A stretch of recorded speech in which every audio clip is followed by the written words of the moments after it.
ريبوت ستريمر اخترق اللايف بتاعك وسرق الملايين منه. الستريمر المحترف دلوقتي اللي عنده ملايين هو ده المستهدف وهو ده اللي العين عليه. بكل بساطة AI اخترق البث بتاعك واستبدل اللايف ستريمر كود وغير من اعلانات حقيقية وظهر تسويق واعلانات قرصنة وانت مش واخد بالك. الناس صدقت وانخدعت وضغطوا على الستريمر بتاعك او اللايف بتاعك وخسر الالاف المتابعين من سمعته. طيب، الموضوع ده مش خيال، ده اختراق حقيقي اسمه ستريمر هيجاك. الموضوع بكل بساطة لما يحصل لك انت تقدر تحميه وتقدر تدافع عنه لان ده اكل عيشك.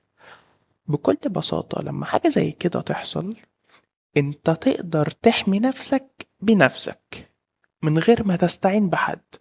ببساطة لما الموضوع بيبدأ يتسرق منك لازم في حاجة يتداس عليها، زي ان السيشن بتاعك يتسرق او الكوكيز بتاعتك تتسرق وانت فاتح اللايف، فبالتالي انت بتبقى بتستخدم حاجات مش متأمنة.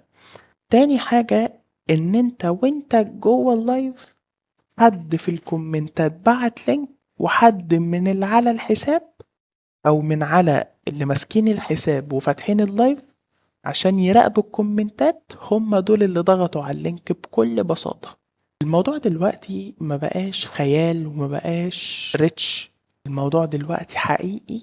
واحمي نفسك قبل ما حد يجيبك. لو عايز سايبر مان اذا انت في امان.